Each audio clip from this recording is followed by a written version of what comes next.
Umiuyak, un village perdu au bord de la baie d'Hudson. La mer est gelée 9 mois de l'année. Umiuyak, ça veut dire bateau en inuktitut.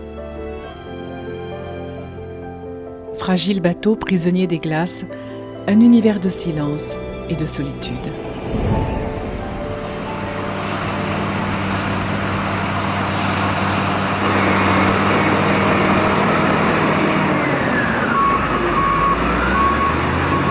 Nous sommes à 1500 km au nord de Montréal. 370 personnes vivent ici, la moitié à moins de 15 ans.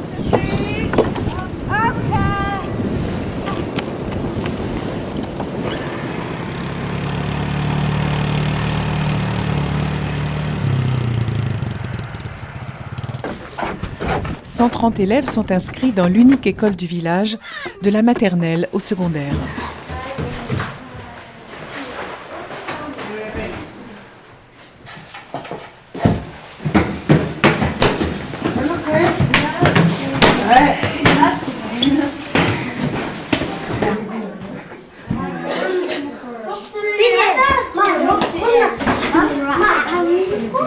Dans cette école, 20 professeurs pour 130 élèves, presque tous venus du sud du Québec. Alain Caron vient de la ville de Québec, il est professeur de français. Denis Leduc vient des îles de la Madeleine, il est professeur de français depuis 10 ans au Nunavik. Jacques Hébert, professeur d'anglais, vient de Lac-Saint-Jean.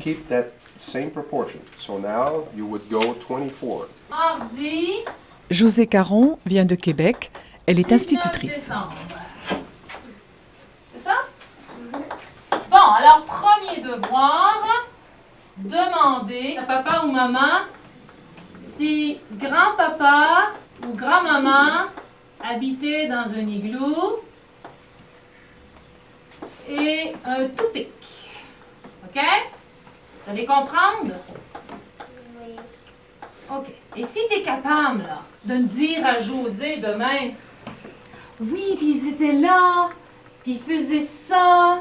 Si tu es capable de me montrer des choses, de m'apprendre des choses quand ils étaient dans leur igloo, ça va être intéressant. OK? Alors, c'est votre premier devoir. Moi, quand j'ai commencé il y a 9 ans, je les comprenais pas, puis ils me comprenaient pas non plus. Et puis, l'autre difficulté qu'on a, c'est qu'on a une formation, mais adaptée pour les gens, les jeunes du Sud. Alors, quand on arrive ici, c'est complètement différent. Puis la méthode d'enseignement, d'apprentissage ici, c'est beaucoup par l'observation. Puis les enfants, quand ils sont face à une difficulté ou quelque chose de différent, puis qu'ils font une erreur, ils l'acceptent difficilement. Découvrir.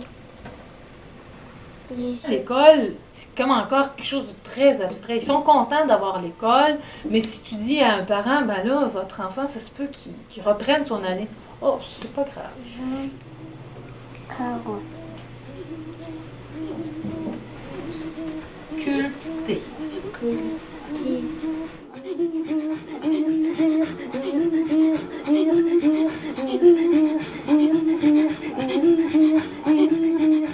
C'est un choc culturel quand tu arrives ici.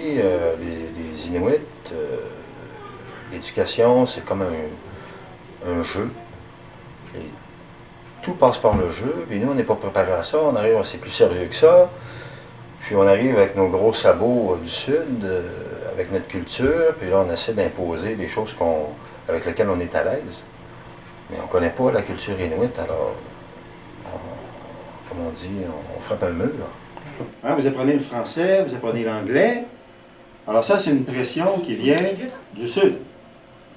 Et il faut essayer de garder votre culture à travers tout ça. Ça vous cause des difficultés, mais c'est comme ça la vie maintenant. On ne peut pas retourner à l'arrière, vivre dans nos igloos, et chasser le phoque, puis tout ça. On peut le faire encore, mais d'une autre façon. On a ça aussi, la pression du programme scolaire à passer. Parce que nous, on sait très bien au Sud, le programme scolaire, il faut le passer parce qu'il y a des examens du ministère à la fin, puis il faut être préparé en conséquence, alors il faut suivre le programme. Mais pas ici.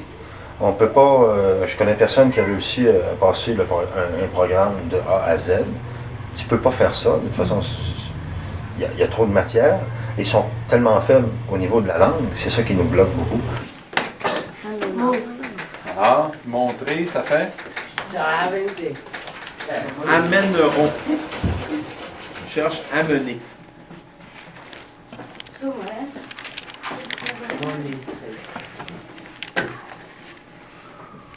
Comment il t'en manque, mon chum?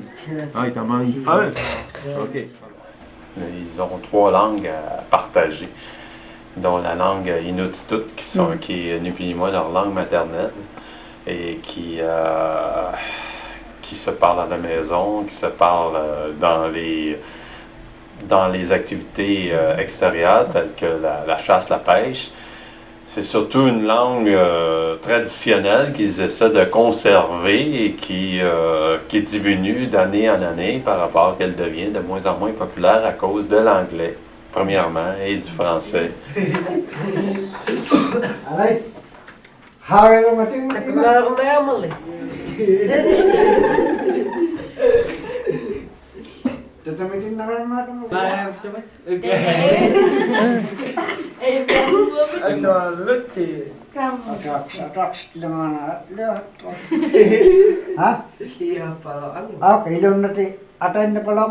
Some of them are keeping their culture, continue their learning their language, but majority we don't like to admit we are losing our culture, but we are slowly.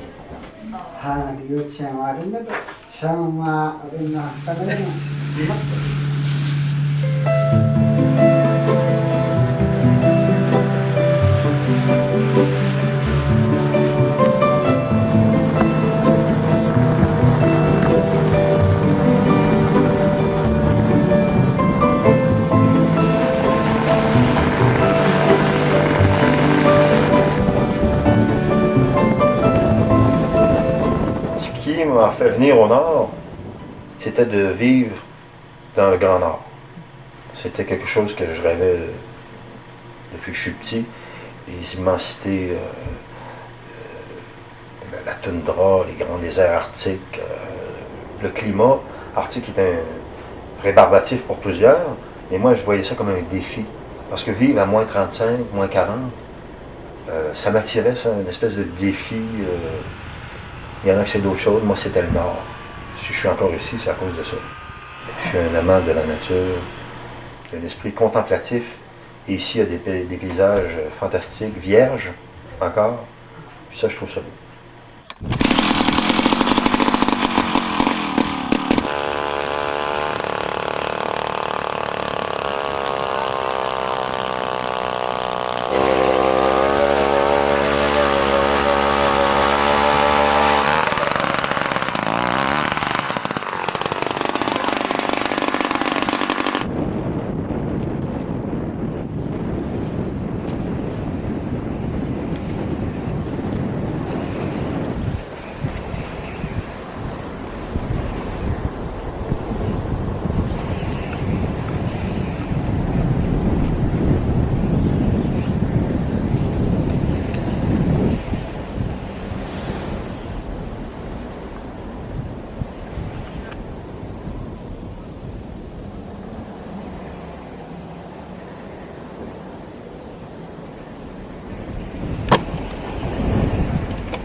Dans leur milieu, pour avoir vécu aussi longtemps, depuis le temps qu'ils existent, avoir trouvé tous les moyens de survie pour se développer, pour évoluer. Bravo, c'est des génies. Malheureusement, ils se considèrent comme des Esquimaux. J'ai comme l'impression que c'est leur raison de dire « je ne sais pas ». La réponse à ta question, parce que je suis un Esquimau. Le mot Esquimau est très significatif de l'Autochtone qui, jadis, mais je crois aujourd'hui aussi, mangeait de la viande crue. Alors, ce sont un terme que les missionnaires leur ont donné au départ. C'est évident, ils préfèrent le mot Inuk ou Inuit lorsqu'ils sont plusieurs. le chant de gorge est un jeu vocal, toujours exécuté par des femmes face à face. Interdit par les missionnaires au début du XXe siècle, il renaît un peu partout et notamment parmi les jeunes.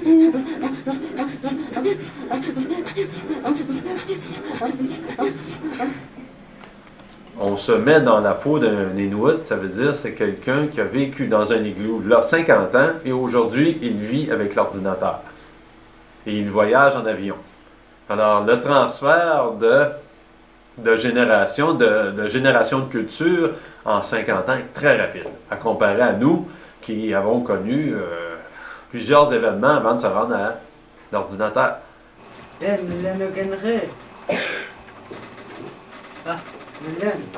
Aujourd'hui, on travaille dans un monde de technologie. S'ils n'ont aucun moyen de communiquer avec les Blancs, ils sont confinés à leur territoire et c'est pas ça qu'ils veulent. Alors, t'as pas changé ton carré, il faut que ça soit un carré comme ça. Tu l'as pas fait encore. Denis! Je suis le nom du pays, ok? Regarde, là. Faut que tu fasses comme ça. Ici, il n'y a rien qui ressemble à la vraie ville. Alors, si on parle de pelouse ou on parle de métro, alors ils ne connaissent pas ça. Ils le voient à la télé, mais comme plusieurs enfants, ils parlent de... Par exemple, c'est quoi une vache pour toi? C'est un animal, je l'ai déjà vu sur une photo, mais aucune idée de la grosseur. Alors, d'où vient le lait? Il vient de la vache. Non, il vient de la coop, eux autres.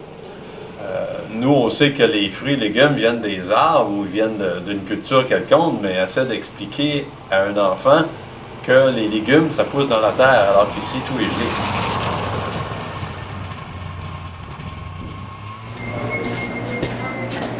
Il y a 2 magasins d'alimentation dans le village.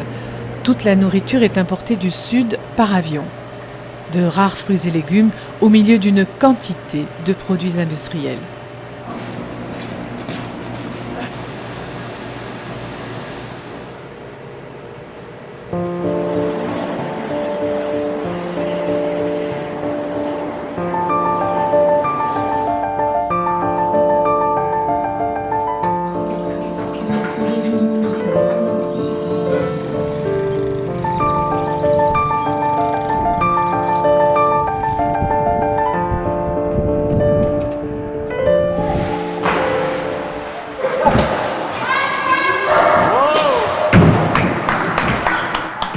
Encore une fois.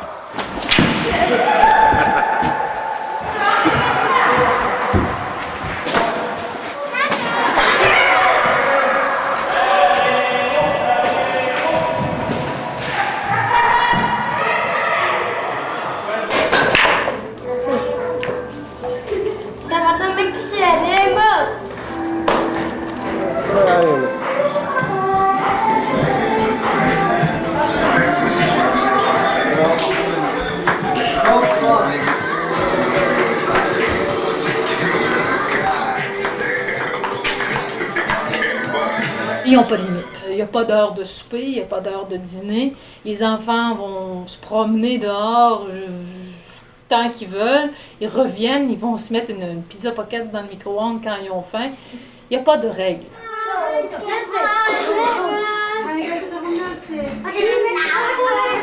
Souvent, les parents sont débordés, trop d'enfants, ils refilent ça aux grands-parents. Et les enfants de ces parents-là ont des enfants. Alors, dans la famille, on retrouve 3 à 4 générations. Et une anecdote que j'ai déjà racontée, j'ai déjà eu la grand-mère, la mère et la fille enceintes dans la même année. Nancy, it's not gym class.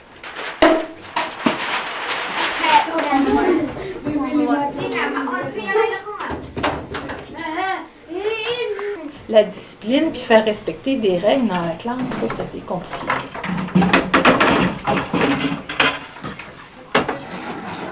Alors, les 3 amis qui n'ont pas leur livre, tu étais debout?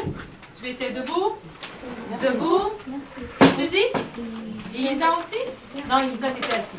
OK. Qui n'a pas de livre, là, de papilly, là? Alors, il y avait 3 amis. Après votre cours d'énotitoute, n'oubliez pas de venir le chercher. Bien?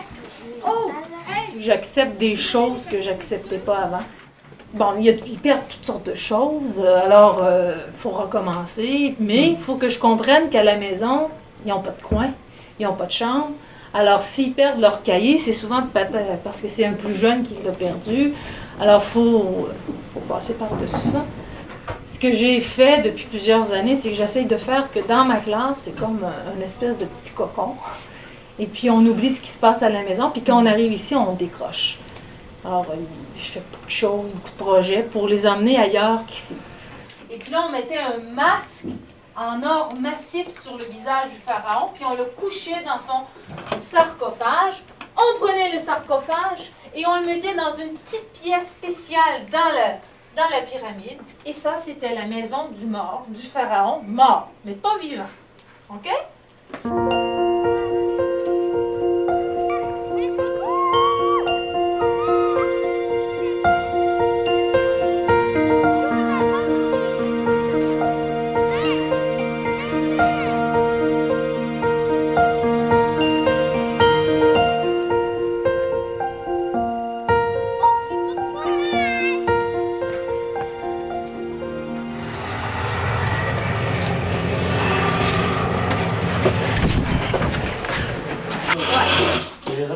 This is why this is important, okay? Is that look? And this look, you have 2/4 of an inch here. 1/4 of an inch, 2/4 of an inch. So you have 2/4 of an inch this way. What do you have here? 1/4, 2/4, 3/4 of an inch, 3. So you are in the proportions of 2 to 3. Yes, that's what we need. Un professeur pour 10 élèves maximum par classe. De gros efforts sont faits pour éduquer les jeunes, même s'ils ont un handicap, comme Johnny, sourd-muet, qui a son professeur particulier. This way you need the whole sheet. Then you will count like this. 1, 2. That's the proportion of flags.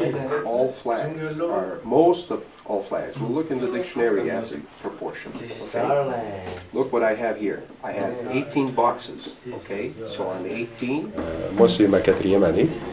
On arrive ici, c'est un fait, on est des étrangers pour eux.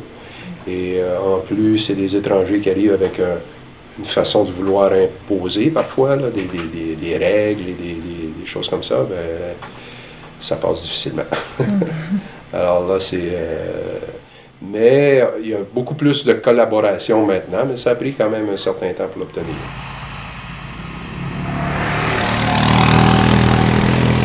Sur 130 élèves, 2 seulement termineront le niveau secondaire. Ils partiront pour Montréal, loin de leur famille, loin de leurs racines. Aux difficultés dues à la langue, à l'isolement, s'ajoutent des problèmes sanitaires. Il n'est pas rare que l'école soit fermée pour cause d'épidémie.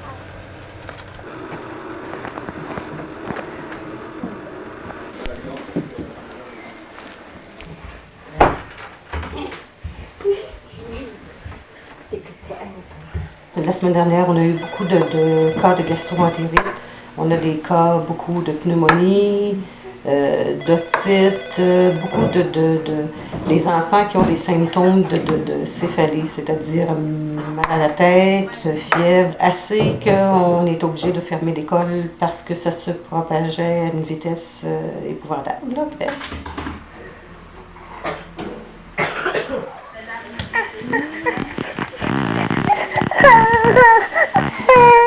Une des choses qu'on rencontre beaucoup, c'est particulièrement les otites, les infections des oreilles. Puis souvent, ça devient purulent. On voit beaucoup chez les enfants, des tympans qui sont perforés à plusieurs endroits. Et ça commence en très bas âge, ces problèmes-là. Et évidemment, ça peut causer de la surdité plus tard. Alors, ça, c'est des cas qu'on voit beaucoup. On voit à l'occasion des cas de méningite, on voit beaucoup de pneumonie, de grippe, d'amygdalite. Le reste, comme partout ailleurs.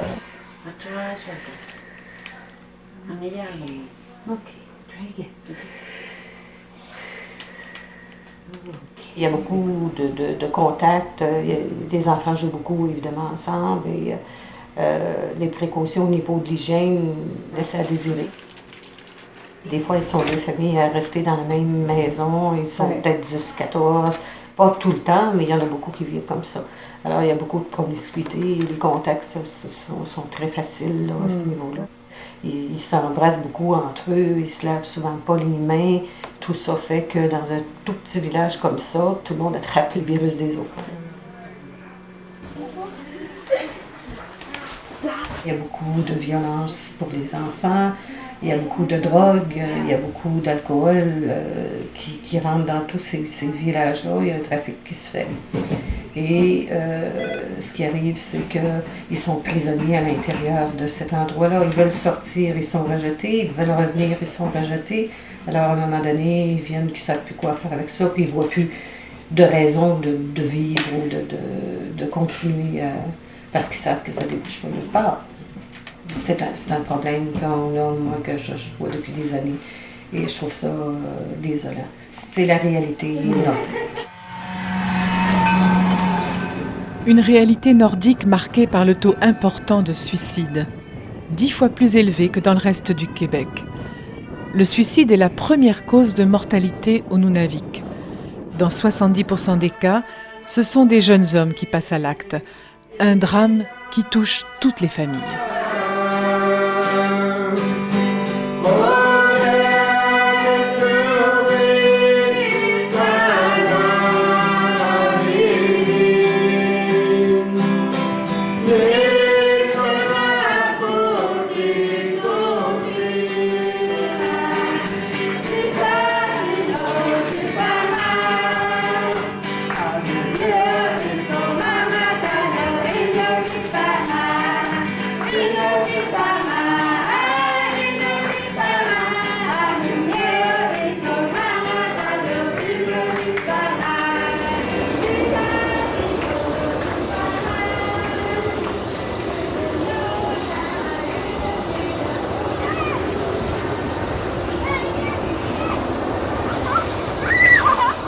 Pour la boisson que les problèmes arrivent, parce que ça leur fait sortir leur frustration, puis ils en ont beaucoup.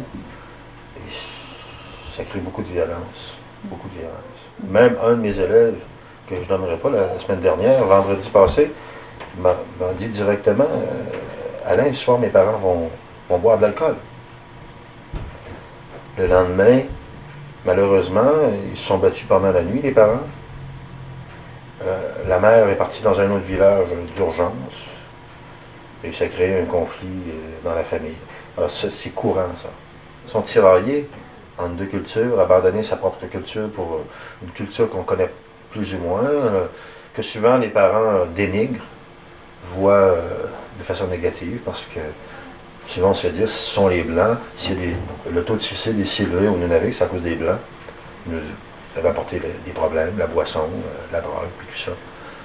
Mais ça, je pense qu'il faut quand même pas se mettre la tête dans le sable, mais essayer d'apprendre à vivre avec ça le mieux qu'on peut.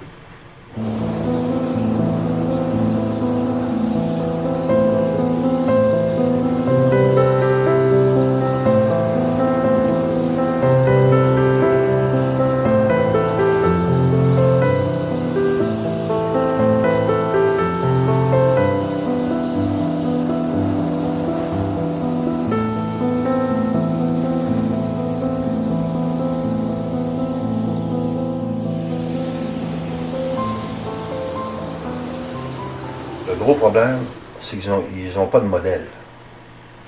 Ils n'ont pas de modèle à s'accrocher. Leur oncle, leur tante, leur grand-père, c'était des chasseurs, des cueilleurs. Présentement, les jeunes, ils ne s'identifient plus à leur culture. Alors là, c'est un autre problème. Là, je n'oserais pas m'aventurer là-dedans. Je trouve ça glissant un peu. Mais ça va être à eux de résoudre ça. Pour les aider à trouver leur place dans le monde, les professeurs tentent d'intéresser leurs élèves à d'autres communautés, d'autres cultures. Idrissa Akamou est un Touareg et il a 16 ans. Voici son histoire. Alors les Touaregs vivent un petit peu la même chose que vous. Tous les matins, Idrissa va chez ses parents pour préparer le et avec son père. Alors, une action qu'il fait tous les matins. 1. Selon Idrissa, la première fois que l'on essaie quelque chose, 2. On a toujours un Est-ce peu... que les nomades ont des skidoo? Des motoneiges? Non, ils n'ont pas de motoneige. Hein? Avec Color, qu'est-ce qu'ils prennent? Des chiens? C'est un chien dans le désert, là. Une journée, là, puis ton chien va être malade. Alors, ils ont pris autre chose, les Égyptiens. Ils ont un autre moyen de transport. C'est quoi? Un chameau, et voilà. Hein? C'est avec ça. Champagne. Dominique. C'est quoi ça? C'est la tour Eiffel qu'il faut faire sur la porte. C'est facile, hein? Faut faire tous les détails. Un cadeau pour toi. Quoi? L'amitié. Et ils s'aperçoivent qu'ils ne sont pas tout seuls. D'autres mondes existent autour d'eux, même s'ils sont à 2000 km de la première ville la plus importante. Ça fait 10 ans que je suis avec eux. J'ai découvert 3 villages dans le Grand Nord et ils me tiennent à cœur. Ils ne deviendront jamais comme nous, mais qui aillent chercher le meilleur de ce qu'on leur offre via l'éducation et qui le ramènent ici et qui continuent à vivre leur culture. Ça, j'ai pas de problème avec ça. C'est très beau qu'ils la gardent, leur culture, d'ailleurs. Mais qui essaient d'aller chercher le meilleur parce qu'on a beaucoup à leur donner. Parce que quelqu'un qui est éduqué au Nunavik, il y a plein de choses qu'il peut faire.